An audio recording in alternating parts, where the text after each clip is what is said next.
One might have hoped that the American Republic, having survived McCarthy's inquisitions and Nixon's enemies lists, would have developed sufficient antibodies against the virus of state-sanctioned censorship. Yet here we are, witnessing the spectacle of a federal bureaucrat wielding the regulatory cudgel to silence a late-night comedian, while corporate quislings genuflect before the altar of political intimidation. The suspension of Jimmy Kimmel reveals not merely the fragility of our putative commitment to free expression, but the eager complicity of those who should serve as its guardians. Let us be clear about what transpired. A comedian made remarks, perhaps intemperate, certainly partisan, about a political assassination before the facts were fully established. For this transgression against the sensibilities of the MAGA faithful, he was subjected to a coordinated campaign of silencing that would warm the heart of any authoritarian admirer. The FCC Chairman, that exemplar of regulatory restraint Brendan Carr, has seen fit to threaten broadcasting licenses with all the subtlety of a protection racketeer. We can do this the easy way or the hard way. One searches in vain for the constitutional provision that grants federal bureaucrats the power to adjudicate the boundaries of acceptable political satire. The speed with which the corporate edifice crumbled before this thuggish display would be comedic if it weren't so contemptible. Disney, that great merchandiser of fairy tales, apparently believes its own fantasies about corporate courage evaporating at the first hint of regulatory displeasure. Nexstar and Sinclair, those paragons of local broadcasting, discovered their principles were as negotiable as their advertising rates. Within hours of Carr's threats, Kimmel was off the air, suspended indefinitely, that wonderfully Orwellian phrase that manages to sound both temporary and eternal. What precisely was Kimmel's crime? He had the temerity to suggest that those who immediately sought to weaponize Charlie Kirk's death for political advantage were, perhaps, engaged in something less than noble. He used the phrase MAGA gang, hardly the stuff of revolutionary manifestos, unless one believes that political movements should be immune from mockery. The irony, of course, is that Kirk himself built a career on provocative rhetoric and the deliberate puncturing of liberal pieties. One suspects he would have found the pearl clutching over Kimmel's monologue rather amusing, were he still alive to witness it. The most nauseating aspect of this sordid affair is the sanctimonious posturing of those who engineered it. These are the same voices who bellow about cancel culture when their preferred provocateurs face consequences for their utterances, who wrap themselves in the First Amendment when defending the most grotesque expressions of hatred, who insist that the marketplace of ideas should determine truth. Yet when confronted with speech they find inconvenient, they reach immediately for the levers of state power.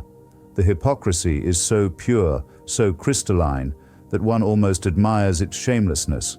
Consider the precedent being established. A government official can now credibly threaten media companies with regulatory retaliation if their talent expresses opinions deemed insufficiently deferential to political martyrs. The chilling effect extends far beyond Kimmel's temporary silencing. Every comedian, every commentator, every journalist must now calculate whether their words might trigger the displeasure of those with the power to revoke broadcasting licenses. The self-censorship that inevitably follows is more insidious than any overt act of suppression, creating a culture of timidity masquerading as responsibility. The corporate media's capitulation deserves special opprobrium. These entities, which profit handsomely from the protections afforded by the First Amendment, abandoned their principles at the first sign of pressure. ABC's suspension of Kimmel wasn't just cowardice. It was a betrayal of the very foundation upon which their industry rests. They demonstrated that their commitment to free expression extends only as far as their quarterly earnings projections. When Sinclair and Nexstar refused to air Kimmel's program even after his return, they revealed themselves as willing accomplices in an act of political censorship that would shame any legitimate news organization. The invocation of sensitivity and respect in the aftermath of Kirk's death is particularly galling. Since when has American political discourse, that blood sport of character assassination and rhetorical violence, concerned itself with such niceties? The same political movement that celebrates owning the libs and revels in the tears of its opponents suddenly discovers the virtues of civility when one of its own falls.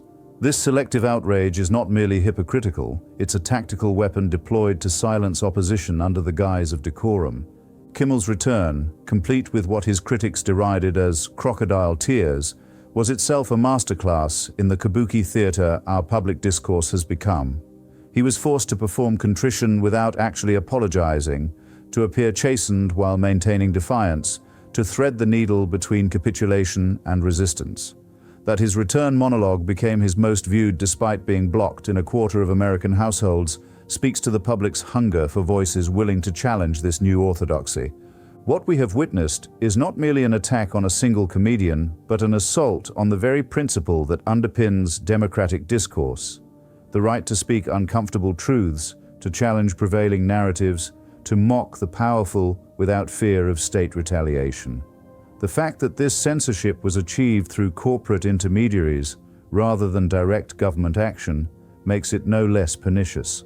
Indeed, it may be more dangerous, as it provides a veneer of private action to what is fundamentally an exercise of state power.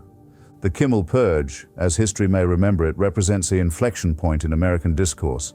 Either we recognize this moment for what it is, a dangerous precedent that threatens the foundations of free expression, or we acquiesce to a future where government bureaucrats and corporate cowards determine the boundaries of acceptable speech. The fact that this needs to be stated, that it isn't immediately obvious to all concerned, suggests that the battle may already be half lost. Those who engineered Kimmel's suspension believe they've won a victory for their cause. In reality, they've revealed the authoritarian impulses that lurk beneath their rhetoric of freedom. They've shown that their commitment to liberty extends only to those who grovel before their ideological altars. They've demonstrated that given the opportunity, they will not hesitate to use the power of the state to silence their critics. The question now is whether the American public will recognize this moment for what it is, a test of our collective commitment to the principles we claim to cherish. The alternative is to sleepwalk into a future where comedians require government approval for their monologues, where corporate boards determine the boundaries of political satire, and where the threat of regulatory retaliation hangs over every act of public expression. If that prospect doesn't disturb you, then perhaps you deserve the silence that will surely follow.